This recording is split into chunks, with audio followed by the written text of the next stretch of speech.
Well, this is the kind of talk that usually doesn't go over very well. And the reason for that is because I don't have any final or definitive answers, and there are a lot of questions along the way. And when that happens, people are looking for something definite, something that they can hang their hat on, so to speak.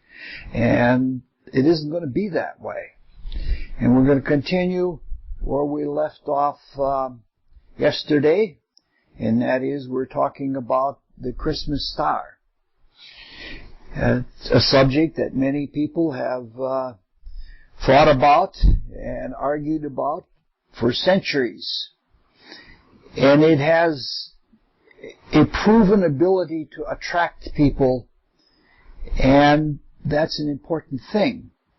And if we take the use of that by the law of attraction in the desire world, maybe we will attract ourselves to a little bit of the truth. The star is an unknown to most people. And an unknown is like a vacuum. And a vacuum is an enticing emptiness. It is said that nature abhors the vacuum and fills it as soon as possible. But when someone fills a vacuum, they fill a vacuum with themselves, with their own being. And that is something I have used for many, many years. The Christmas star is one of the vacuums I use. My favorite vacuum is UFOs. You draw people out by bringing up the subject of UFOs. At one time, this was a long time ago, about 30-some years ago, I was working with the scientists. I'm not a scientist myself, but I was a support person, and we had an experiment going on in Argonne National Laboratories, southwest of Chicago. And we had these long drives back from Chicago. And sitting next to me, I was driving, and sitting next to me was a graduate student named Bill, and then there was an associate scientist in the back. And so when things started to get sleepy in the driving, I said to Bill, "Have you seen any UFOs?" And the associate scientist in the back, whose name was Bob, says, "There aren't any UFOs. If there were UFOs, they would have come to the intelligentsia," meaning him. And people show what they are. In some places, you meet someone and you start talking about UFOs, and they say they're of the devil. And somebody else says, "Well, I talk to UFO people all the time. In fact, later this summer, I'm supposed to meet somebody who is an abductee," which should be really interesting. And this is such an engaging vacuum that draws people out that in some cases, you can tell them what you've done with them and they still persist. A couple years ago, I was out on a animal watching trip, and with me there was a scientist who led the trip, and there was a policeman from London, and there was a career diplomat. And I brought up the subject of UFOs. And the policeman was open and talked about the subject. The diplomat never said anything. He was a true diplomat. But the scientist just raged on and on and on about why there can't be any UFOs. And then the next day we're talking, and I said, "Well, that's what I use to draw people out for seeing what they're like and what their mindset is." The scientist chimed in again.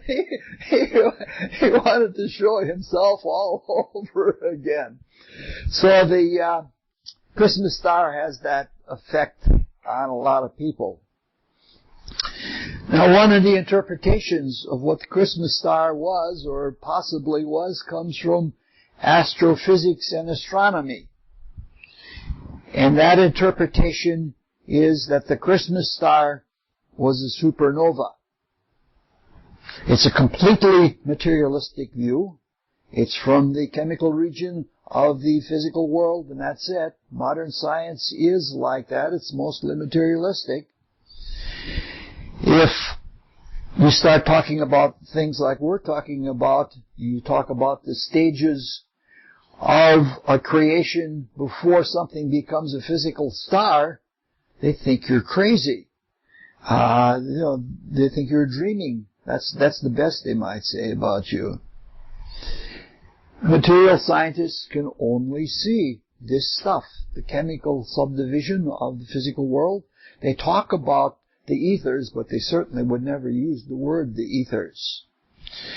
But according to material science, if a star forms, there is a random assembly of particles in a certain part of space. It's a random occurrence.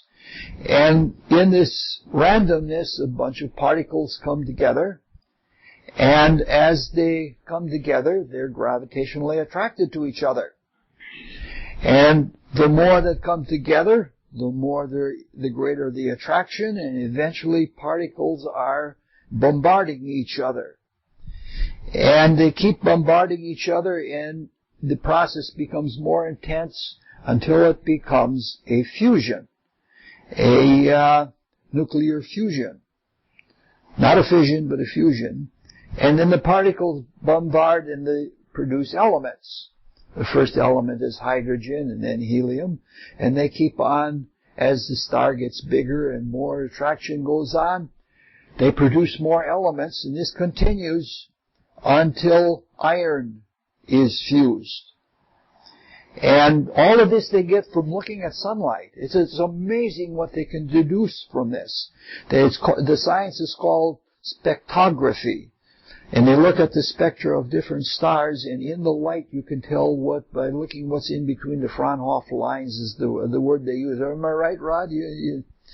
Rod knows all these things, and he should be giving the talk, but they deduce how old the star is by what elements are in it. But it builds up more and more iron until in the core of the star there is a very heavy iron core center, and it gets so heavy that the star collapses on itself. And when it collapses on itself, it explodes. And when it explodes, all of the particles that are in it get scattered throughout space. And the explosion puts them out nearly at the speed of light. And those, usually the neutrons, the heavier particles, the neutrons collide with other things, and they produce elements that are greater than iron.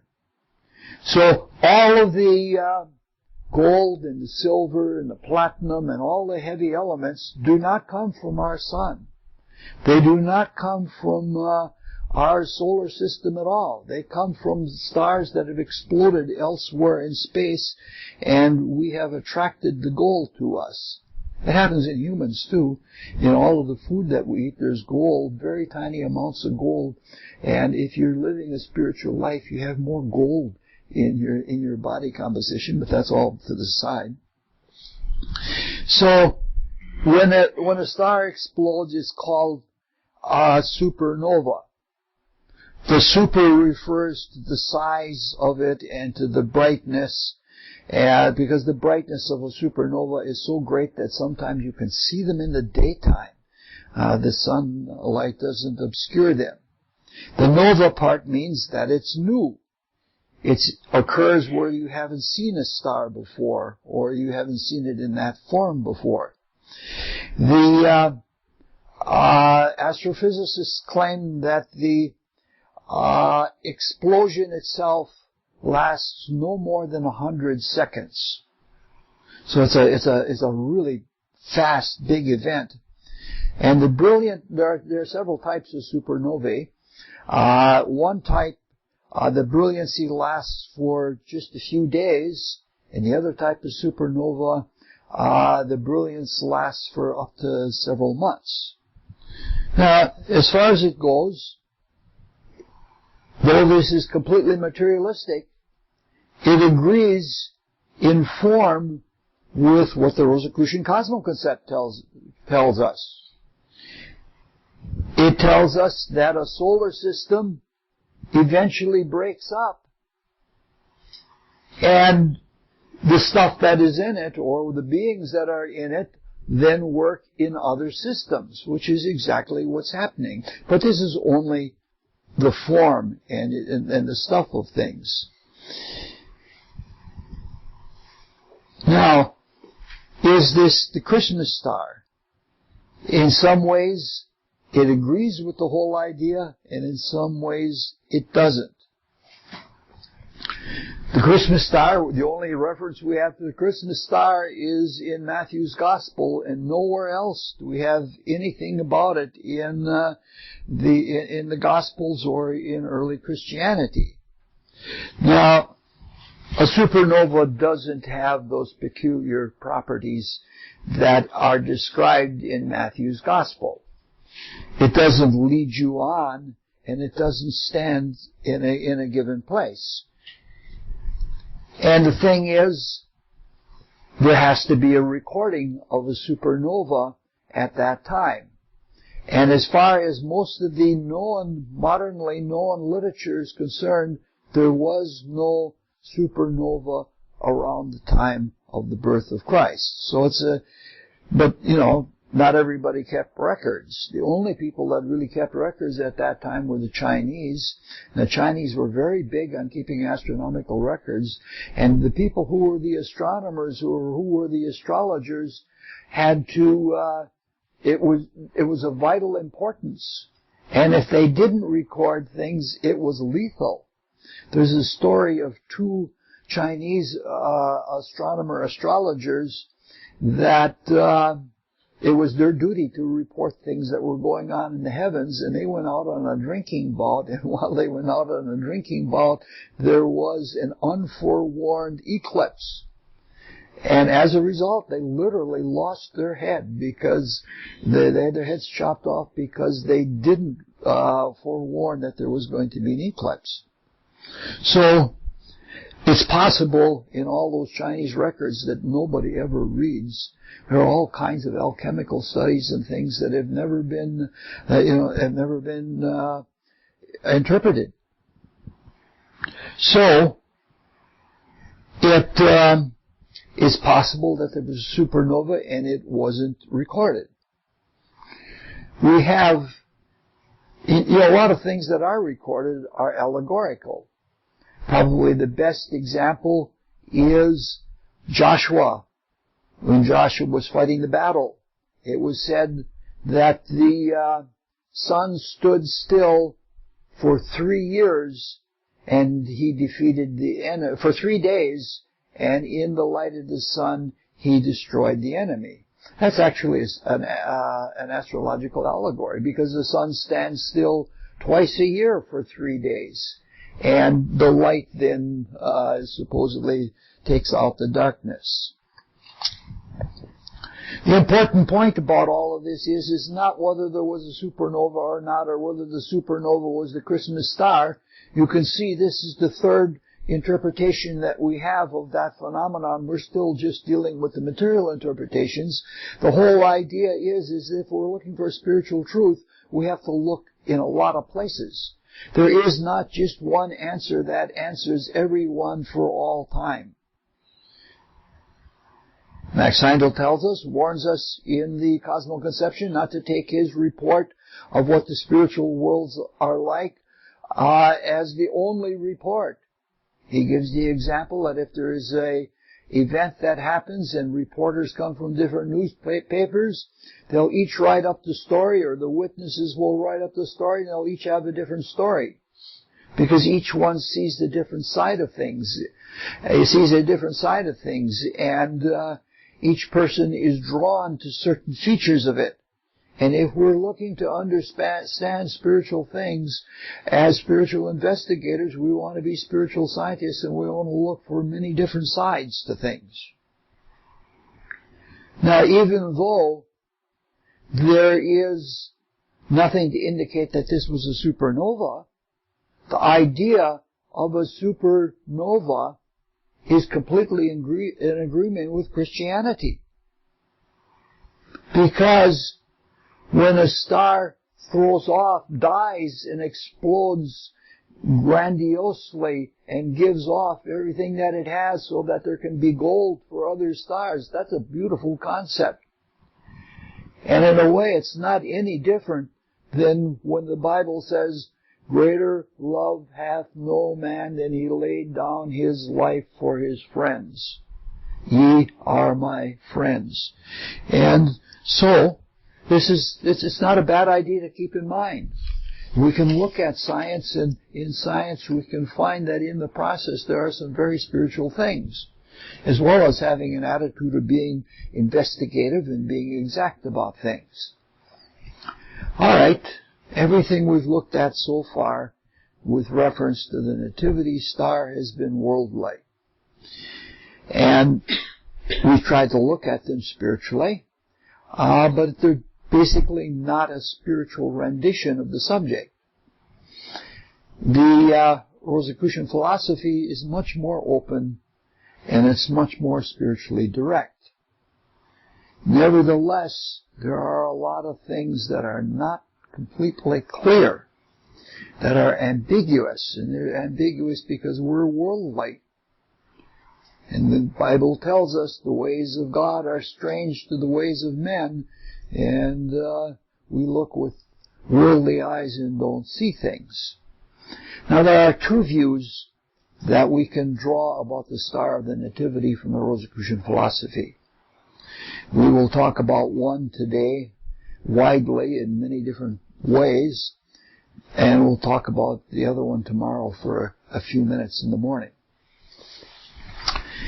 The first view that we're going to look at has been around for a long time. It goes deep into pagan mysticism, and it's given much more clearly in Christian mysticism.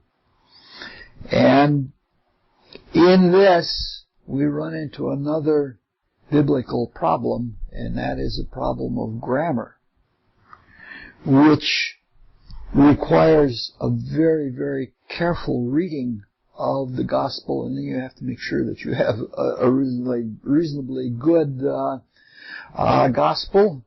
And even the writings of Max Heindel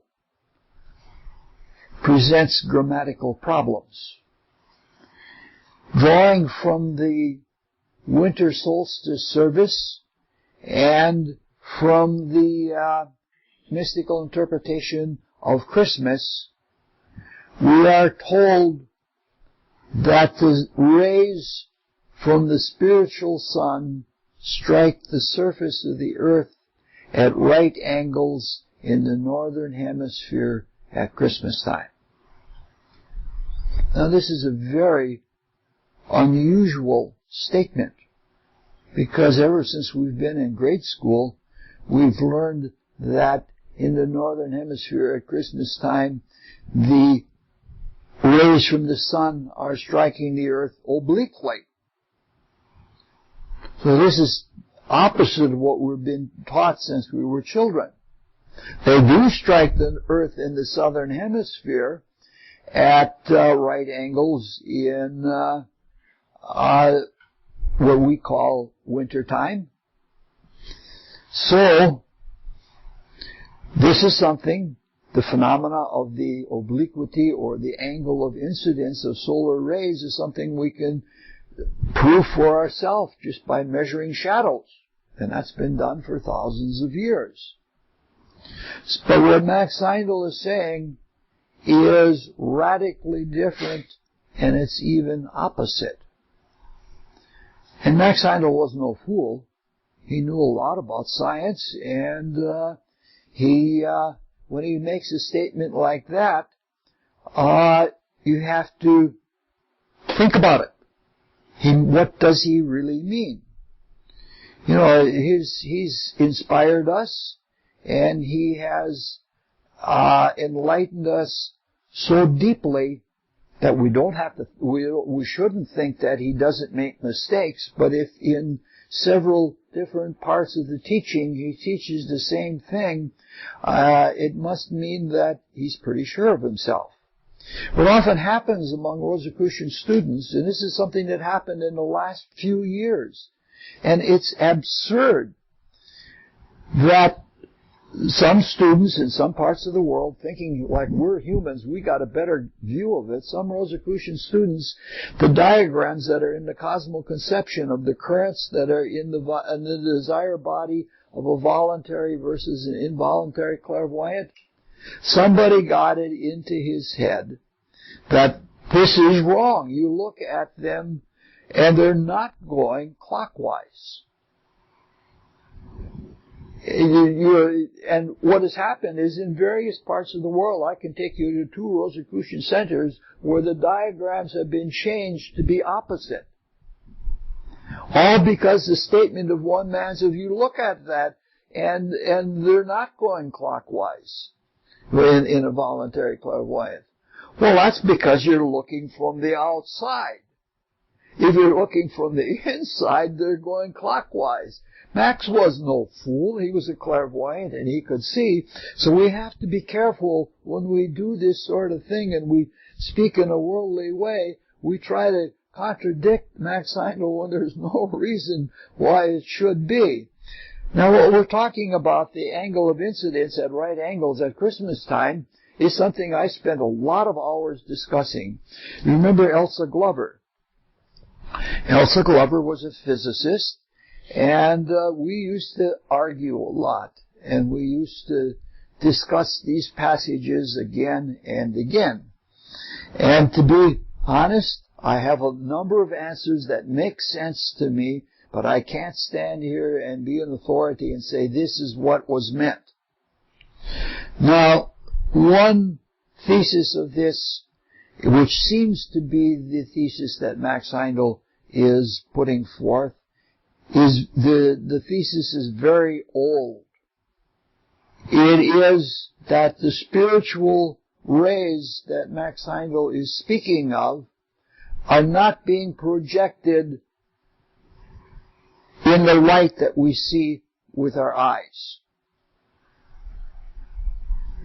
We are clearly told that the sun that we see with our eyes is also the focus of the life spirit, the source of inner light. And inner light is very different than outer light. Outer light, you have shadows. And you know that the Bible teaches, if you look, I think it's in 1 Peter, the letter of 1 Peter teaches axial rotation of the earth. There's a passage in there that says, God is light, and there is no darkness in God anywhere, neither shadow of turning, which indicates that he could see that there was a shadow on the dark side of the earth from the earth rotating on its axis. So, spiritual light has its center everywhere. If you have a clairvoyant experience, the light doesn't come from the sun, the light comes from everywhere at the same time. It's like every bit of space is illumined from within. It's not an external light. See, we're dealing with prepositions here, and prepositions are the hardest part of any language, even our own language, to learn. And we're dealing with a set of prepositions of within and without, which give you 2 very different perspectives. And the preposition within is the most difficult preposition for a spiritual student to learn. But at any rate, Max Heindel said very clearly that not the spiritual, that what the sun that we see in the heavens is not the spiritual sun. He says the highest seers see the spiritual sun as a higher octave of the photosphere of the sun, a ring of violet blue luminosity behind the sun. And there's another one of those prepositions again. Two words stand out in here. The first is ring. And I don't know what he means by ring. I'll be very honest about that. He didn't use the word spot or dot or sphere, but he chose to use the word ring. It seems most likely that it extends outside the sun, and when you're seeing that violet blue luminosity, that you're seeing something that extends beyond what we would call the physical body of the sun. We're probably talking about something here of more than one dimension when we're talking about the spiritual sun, and the when you're talking about higher dimensions with our consciousness, all bets are off. You can't say anything for certain. If we're talking about three dimensions, I don't think he's talking about a donut shape or a torus or something like that. But it's possible. The other word that stands out is behind. A higher octave of the photosphere. A ring of violet blue luminosity behind the sun. Behind the sun. Not within, because Max is very clear and very consistent about using the word within. So this brings up all sorts of things. All sorts of things. Things that have been around for centuries. There are several usages of the word behind. We could say that this man was behind all the machinations that caused us trouble, but that's a different use of behind. We're talking about description and not explanation. When he's describing the spiritual sun, he's not explaining it. So, we have a mystery to solve. Now, one of the things that had been put forth by spiritual philosophers for many centuries, and there are intimations of it, though not direct statements of it in Max Heindel, is that there is something like what is called the counter-earth. And that is an idea that there's something that is always opposite to the sun. And hence it is always invisible to us, but nonetheless it is highly influential. And the descriptions of a counter-earth, most of which are hokey, present problems and possibilities. It is most likely that Max Heindel is speaking about an invisible influence coming from the sun. But it's possible that it could be coming from the other focal point of the ellipse of the Earth's orbit. It's very, can't tell.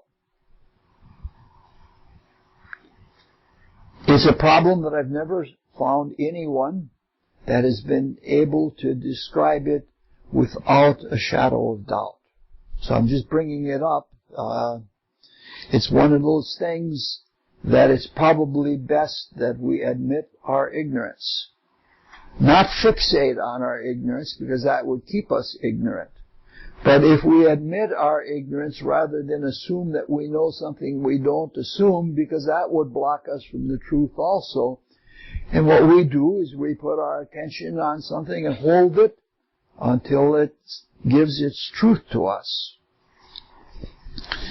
So, there are other statements from the writings of Max Heindel that reduce the possibilities very significantly. When there is the writing, in the writings of Max Heindel, it says that the rays from the spiritual sun strike the surface of the heaven at the northern earth. This is indicating something that is very, very direct.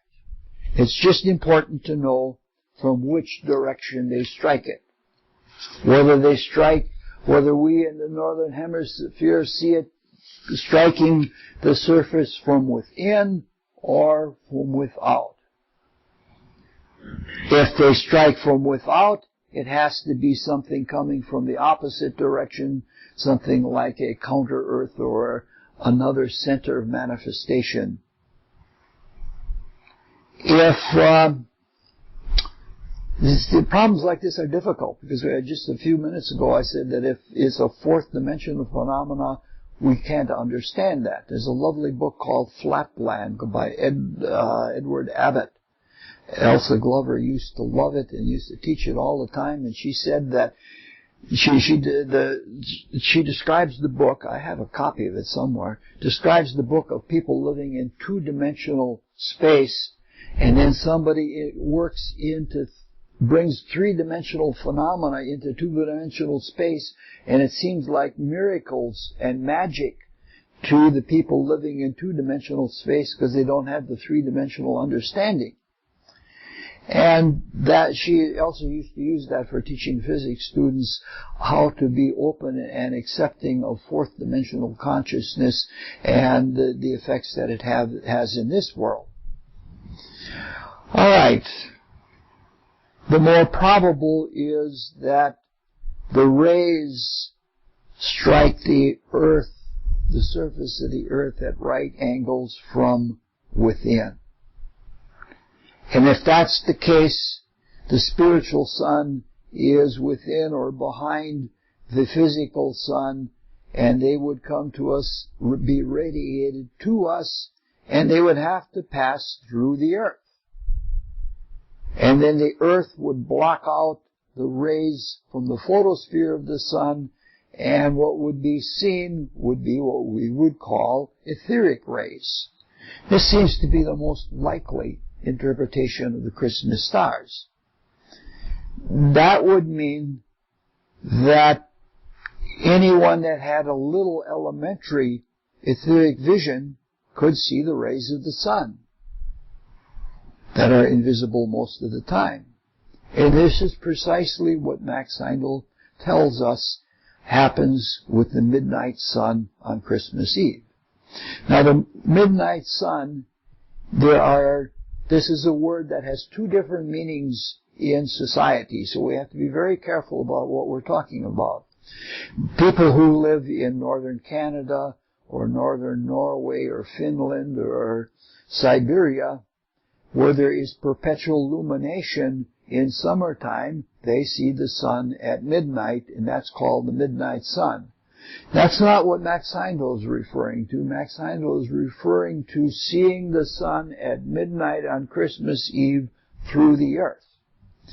I have a friend who for many years worked with the Manhattan Rosicrucian Center when it was open. And they used to hold midnight services. And she was sitting next to another woman at one midnight service, and at the midnight service, the woman opened clairvoyance, etheric clairvoyance, and she saw the midnight sun through the earth. You know what she did? She screamed in terror, because we're used to being so secure that the earth is, you're well grounded, you're secure, and then suddenly you can see through it to the middle. It's kind of scary. You have to really have faith in spiritual things when the earth has been taken out from under you. And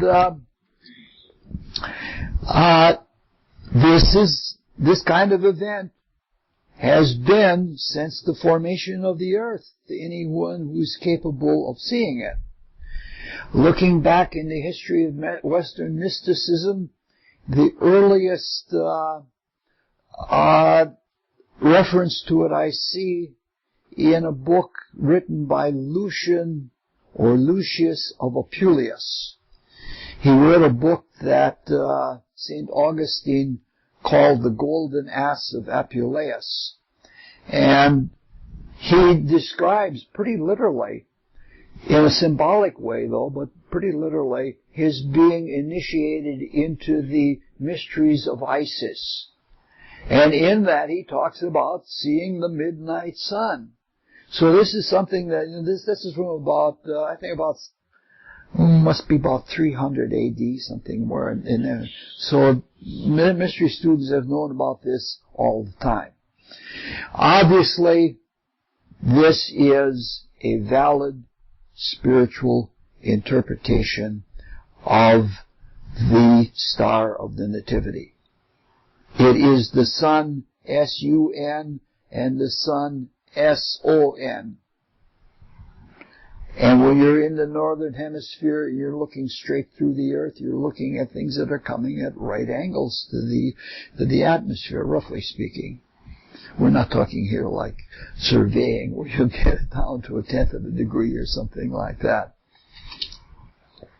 Now, this is all very nice, but Christian mysticism tells us there's much, much more to it. But once again, there are difficult problems and deep mysteries that have to be solved, and we have to deepen our perception and our understanding in order to solve them. Rosicrucian philosophy teaches us about Christmas and the seasons, and some of the things that are taught I don't fully understand. We know that in the temperate zones and in the frigid zones of the earth, that when it is winter, the ethers withdraw into the earth. At the same time, when it is summer in the southern hemisphere, in the temperate and frigid zones, the ethers come out. So when it is summer in one hemisphere, it's winter in the other hemisphere. And it has to do with the ethers withdrawing or coming out and bringing life to things. This has been going on for as long as we've had the relationship of the earth and sun that we've had. It is especially potent in fertility when the ethers come charging out of the earth. At springtime, the sap in the trees runs not according to temperature, though temperature is one factor. The sap in the tree rises according to the incidence of the light of the sun. But that's the external sun. We're not talking about the ethers that are coming out of the earth. So there is a correspondence. You have to always keep in mind that there's a relationship between the inner and the outer. Now, this is all pretty clear. We all understand this pretty well. The Rosicrucian philosophy teaches us further that Christ actually begins to draw. And we're not talking about the ethers here. We're talking about Christ. Christ actually begins to draw into the earth when the sun enters Libra, and that the focus of the Christ is at the center of the earth, at the heart of the earth, when the sun enters Capricorn. And then it begins to leave, and as it leaves, it rides out with the ethers and brings a new spiritual creative impulse to nature. Now, the writings of Max Heindel are not clear on this because it's biased, it's prejudiced toward the northern hemisphere. The Christ cycle is one cycle, and the cycle of the ethers is another cycle. And if you don't read the writings of Max Heindel carefully, what will happen is that you'll think that the Christ cycle and the etheric cycle are one and the same cycle, and they're not. Because the Christ cycle happens always at the same time, and in the northern hemisphere it happens to coincide with the etheric cycle, but not in the southern hemisphere. The reason that Max Heindel describes the incidence of Christ into the earth according to the zodiac is to free it from the seasonal cycle of spring and fall and winter. Though in all of the writings that isn't there. Now, there are questions that are very hard to answer about these descriptions by Max Heindel. One of them is, how is this accomplished? How does Christ draw into the earth? And it isn't perfectly clear from the writing of Max Heindel. In the Cosmoconception, it is said that Christ, as the second person of the Godhead, resides in life spirit. The Rosicrucian Cosmoconception also tells us that the world of life spirit extends through interplanetary space.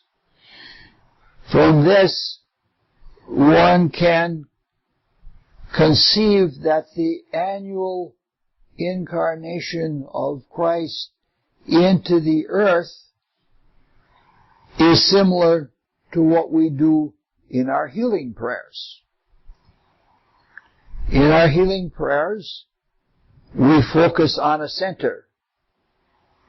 And we have the white rose, and we use that as a center. Internally, we connect an internal white rose with the one that we see outside, and we draw on the grace of the life spirit and bring it to a focus on to where that centering is.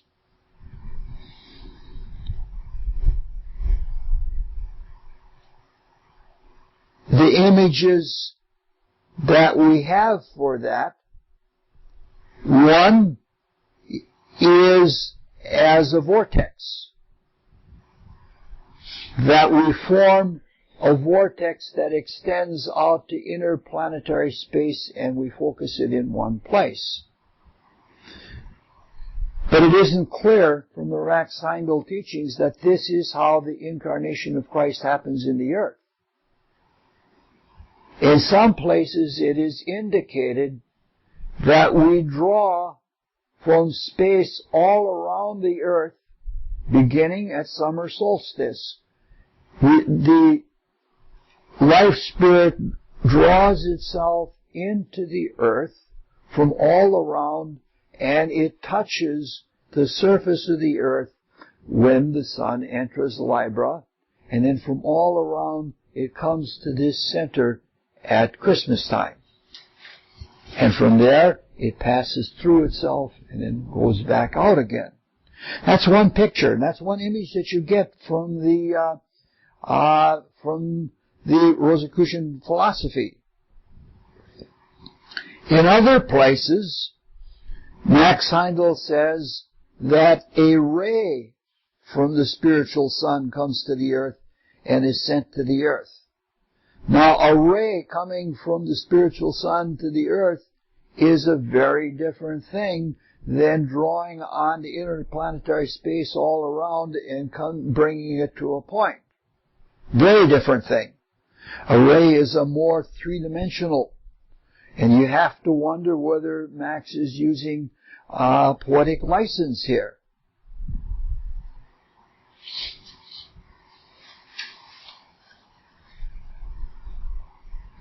It is a scientific fact that at each of the turning points, that is, at the solstices and equinoxes,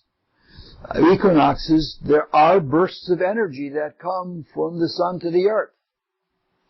So it is as though a ray gets zapped to the earth at those times. I've seen pictures of them. It's not like when particles are spinned out from the sun like a sprinkler, but it's more like a straight zap. Then there are other statements from Max Heindel, like the following. The analogy between man who enters his vehicles in the daytime, lives and works in them, and at night is a free spirit, free from the fetters of the dense body, and the Christ Spirit dwelling on our earth part of the year.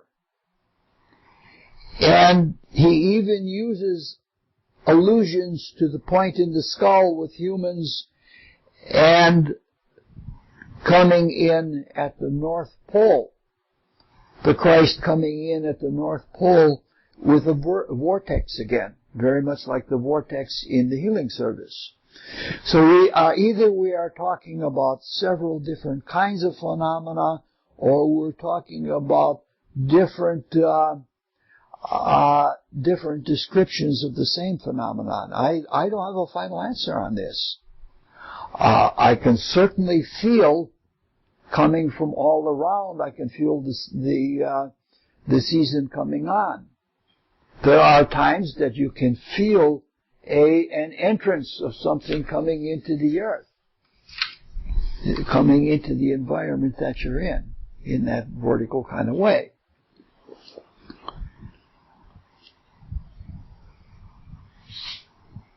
Another question about all of this, I told you this is going to be unsettling.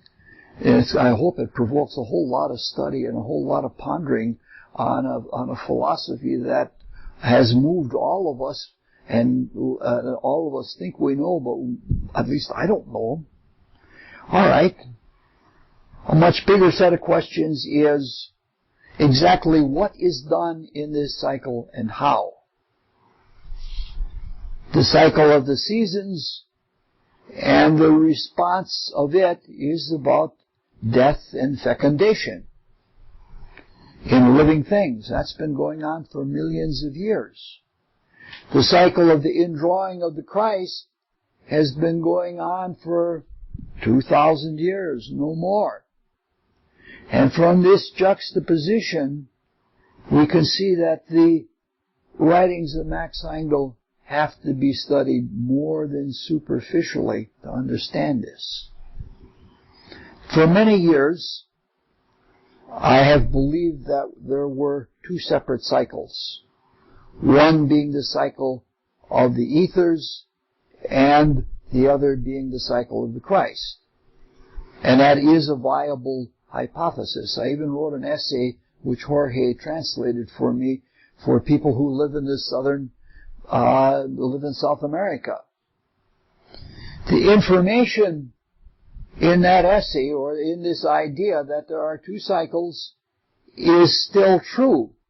But since I wrote that essay and have pondered and prayed on it, I can see that it doesn't go far enough. This is another case of listening to Max Heindel when he says that we have to delve ever more deeply into the Rosicrucian philosophy, and if we do, we'll get a richer spiritual reward. And this is another manifestation of the within, without principle. An example that I can give you from another part of the philosophy will help. Now, in the Rosicrucian philosophy, we teach that animals and all other living creatures are guided and directed by group spirits. These group spirits work from various spiritual worlds that are best suited to the task at hand. Obviously, for the plants, it has to be through the etheric subdivision of the physical world, and for the animals, it has to be through the desire world. Now, Max Heindel refers to these worlds as inner worlds because we perceive them inwardly. And we perceive them directly instead of indirectly as we do, like when we look with our eyes by reflection. However, even though they are inner worlds, the group spirits still function from without. I don't know how to say it. If you ever have been influenced by someone spiritually, they're influencing you from without, but you feel it from within as though it were coming from you. If you read somebody's mind in the ethers, it's as though you're hearing them inside of you, even though they are outside. The phenomenon of within and without is very much needs to be understood. So the group spirit influences, say, a bear swatting fish out of a stream. The group spirit influences that bear, directs it to use its senses and to use its motor nerves and muscles and to do what it does. But it does it from without, but the bear feels it as though it is coming from within. But the bear doesn't know that it is a bear. The bear just knows that there is an impulse and it follows it blindly. Because the bear doesn't have an ego yet. The bear doesn't have self-consciousness. And so it is that kind of thing that is going on. We're talking about within, without. The group spirits work from without, but they're felt within.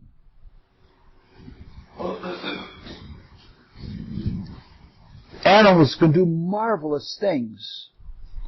Elephants, as Rod often points out, have thousands of nerves and muscles in their tusk. And they can perform very delicate operations.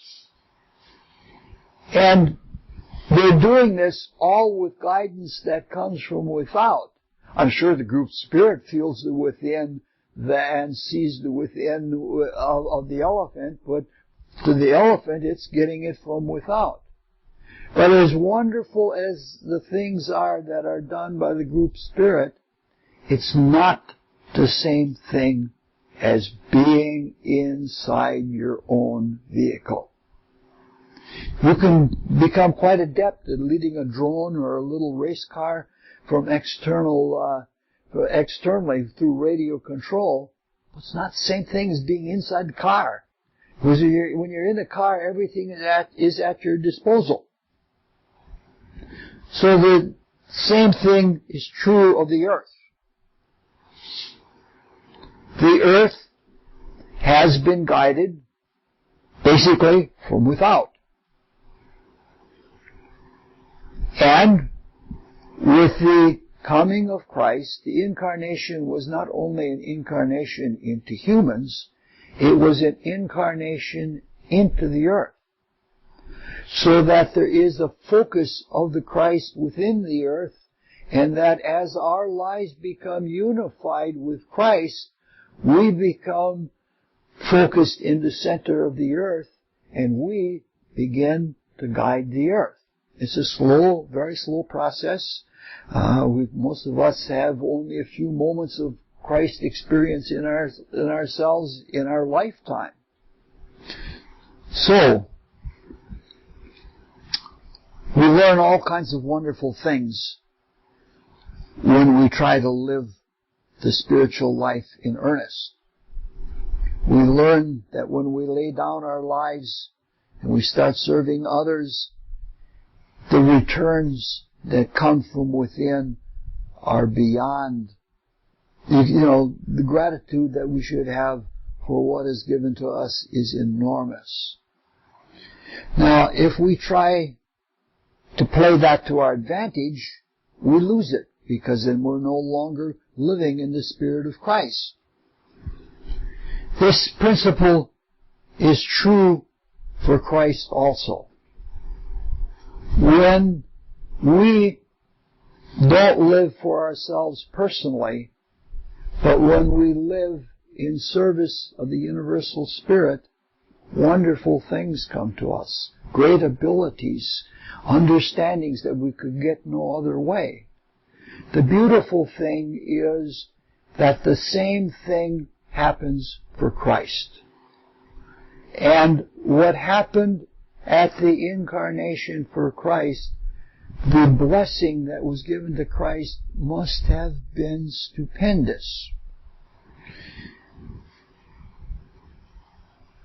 We know that the material worlds are reflections of divinity.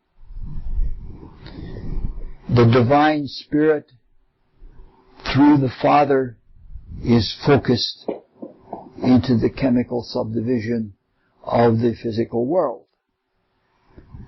The human spirit is reflectively projected into the desire world and into the desire body. So the human spirit actually enters into its reflective projection, because the human spirit, the Holy Ghost, Jehovah, has a vehicle in the desire world. But the being that is called the Christ, the Son, and the being that is called the Father, that focus the two highest attributes of the Spirit, and I don't want to use the word God, but I guess that's the only word that really works, never entered their vehicles. The Father is never going to be in the chemical subdivision of the physical world. But in making the sacrifice that Christ made of entering into being within the vehicles of Jesus, in the ethers, can you imagine what a cosmic deja vu that would be? Because before that, it was a projection into the ethers. It was from without. But in the incarnation, the life spirit actually came within the ethers. And because of that, the blessing of Christ, or you should say the blessings of Christ, are so many and so profound that it's just marvelous. For one thing, if you think about all of the things that live off of the ethers, there's a slow evolution, and it has been slowed down by our fall into matter. But once you have the creative life spirit right within the ethers, the evolutionary process can speed up. Things can go much faster. The same thing is true that when Christ entered the ethers are Christified. This means that not only was our desire body changed by the influx of desire material from the desire body of the Christ, but by entering into the ethers, our vital bodies were changed. And they were given an enormous charge of energy, so to speak, from the Christ in the ethers. And this is really important because the vital body was very much strengthened in its struggle with the desire body. So that in our struggling to grow spiritually, our struggling has been greatly enhanced because the desire body no longer rules supremely. And it's more easily done now to overcome in that struggle so that the vital body and desire body can eventually work together harmoniously. So when we're talking about the midnight sun, and we're talking about the Christ actually entering into the earth and entering into the vital body of the earth, we're talking about something very big, and the blessing that has been given to us as humans is enormous. It is because of this that the rapidity of evolution can go very, very swiftly. Yes, in the world it looks like there's still a lot of people not in touch with this at all, but that's just the surface. It's sort of like the surface of a snake. When a snake is leaving its old skin, the old skin starts to crinkle up and then it just shreds off.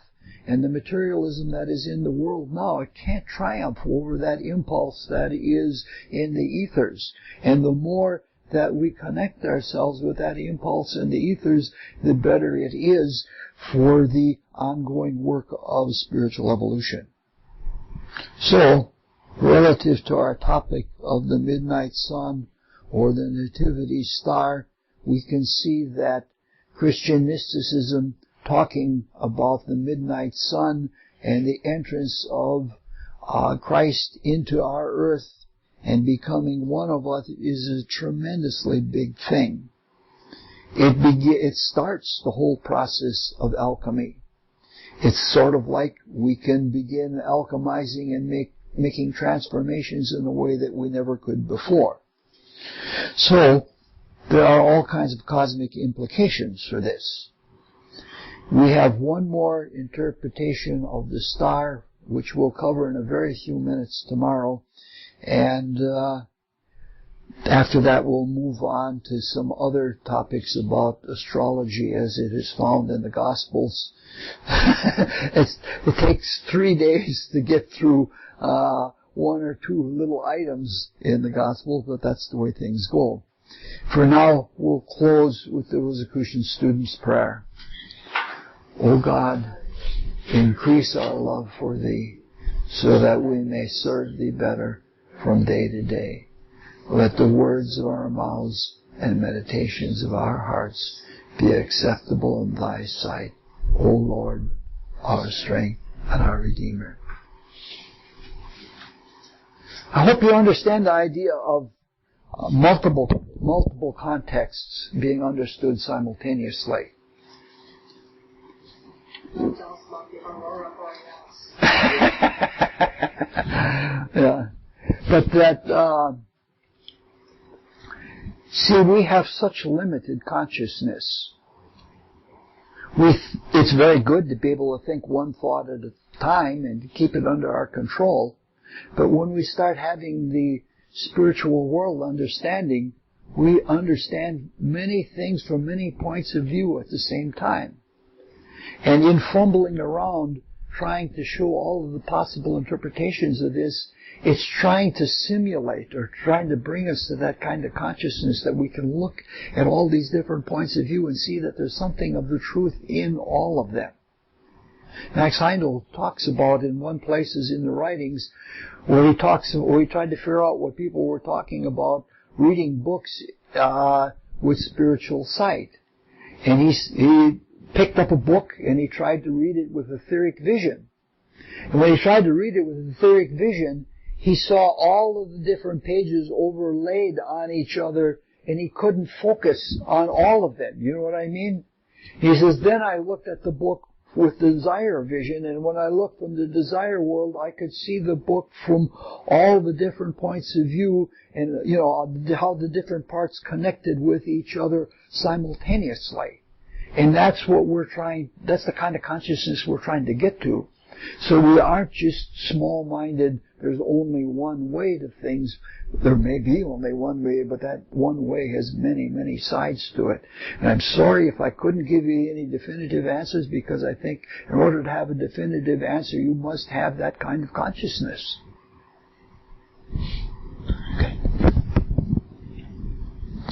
Did Jakob Behman report seeing the midnight sun in that book, Aurora? He doesn't talk about that. No. Jakob Behman is a very strange phenomenon. He has a spiritual purity that he can see the spiritual realities. But he didn't have in his personality, he didn't have the education to be able to bring it through in a way that is intelligible. What we have with Max Heindel, where things are explained so clearly that, you know, and explained in ways that we can understand it from science and other things in our culture, is such a blessing. Jakob Behman has a spiritual purity that you read him and you're in awe of him.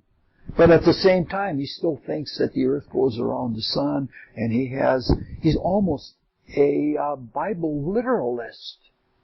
And he interprets experiences that he has spiritually, he interprets them exclusively in terms of the Bible, when sometimes it isn't the best reference that he could use to explain the same thing. I have come to the point with Jakob Behman that I'll read it for inspiration, but I won't read it for a lot of information, because the information, the context that he uses is not appropriate for people of our time. Well, thank you very much.